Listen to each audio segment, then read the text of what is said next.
Hello everyone. Today, I'm going to talk about the bird version of that neighbor who never shuts up.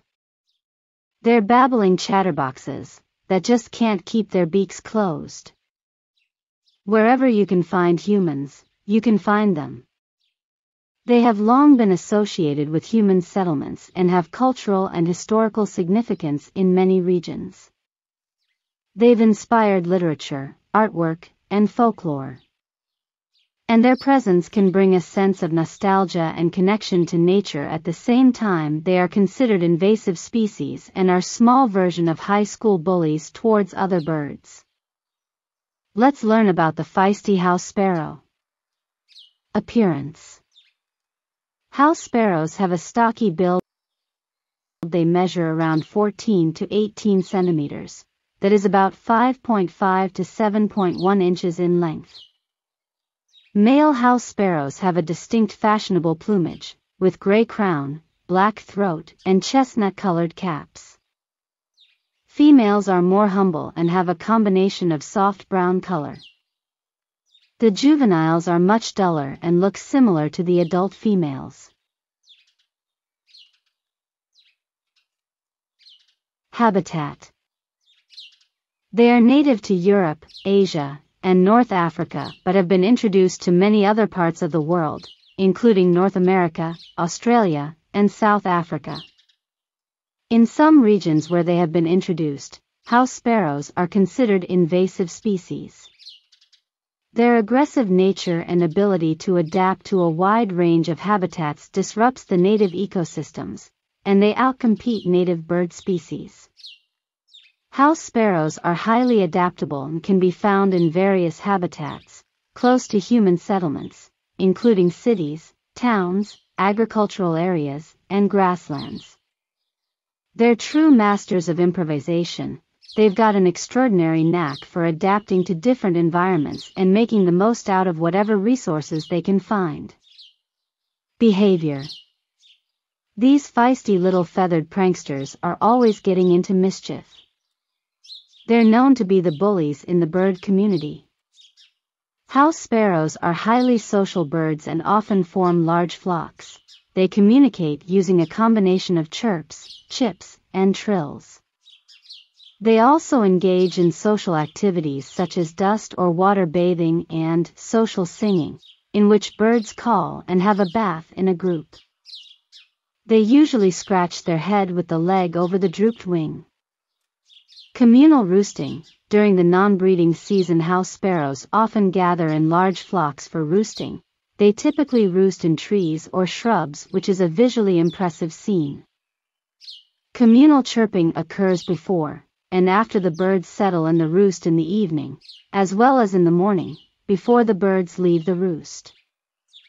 House sparrows engage in playful behaviors such as hopping, flapping their wings, and in acrobatic flight maneuvers. Watching their energetic and playful interactions can be entertaining. House sparrows have many variations on its short and frequent chirping call, including chirps, chips, trills, and melodious songs. Listening to their cheerful and sometimes melodious calls can add a lively and musical ambience to outdoor spaces.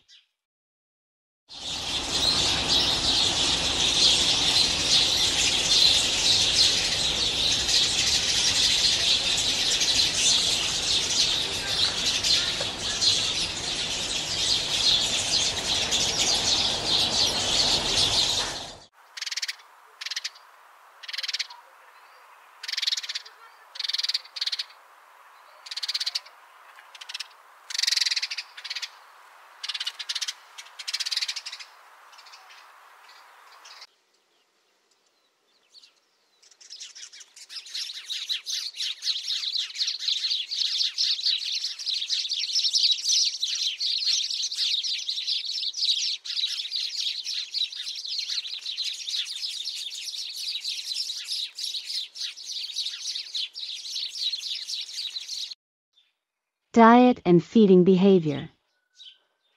If there's one thing house sparrows excel at, it's being resourceful foodies. They'll eat practically anything edible, from seeds and fruits to insects and crumbs left behind by humans. Their taste buds have no limits. But their favorite food is seeds. They have a short bill, which is great for using to crack seeds. Another important part of the house sparrow's diet are insects. Young house sparrows are mostly fed on insects until about 15 days after hatching. They are also given small quantities of seeds, spiders, and grit. In agricultural areas, house sparrows can become pests by feeding on crops such as grains, fruits, and vegetables. Their feeding activities can lead to economic losses for farmers. On the other hand, house sparrows play a role in insect control as they feed on a variety of insects, including agricultural pests. They can help reduce pest populations in gardens, farms, and urban areas. Nesting and breeding. House sparrows are cavity nesters, meaning they seek out holes and crevices to build their nests. They may use nest boxes, tree cavities, and even gaps in buildings for nesting. To construct the nests they use grass, feathers, and other materials that can provide comfort and coziness.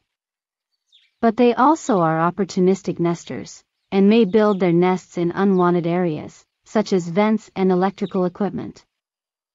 This nesting behavior can cause damage to buildings and infrastructure. House sparrows are known to aggressively take over nesting sites, including those of native birds. They may evict, or kill, the occupants of existing nests and occupy them for themselves, further contributing to the decline of native bird species. During the breeding season, male house sparrows engage in elaborate courtship displays to attract females. These displays involve puffing up feathers, chirping, and performing aerial maneuvers. Watching these displays can be both fun and captivating. The breeding season typically begins in spring and lasts through summer. Females lay 4 or 5 eggs, which hatch after about 12 to 14 days of incubation. Both male and female house sparrows participate in raising the chicks. The young birds fledge and leave the nest around 14 to 16 days after hatching. As usual, predators and threats are my least favorite subjects. House sparrows face predation mainly from cats and birds of prey. Are also hunted by many larger birds such as crows and ravens, and smaller mammals such as squirrels. But most interestingly, they face predation from humans. Yes, you heard that right, humans. House sparrows are consumed by humans in many parts of the world. Despite being common and widespread, house sparrow populations have been declining in certain areas, possibly due to habitat loss, changes in agricultural practices. But not to worry, they are the second largest widespread birds in the world, with estimated global population up to about 1.4 billion individuals.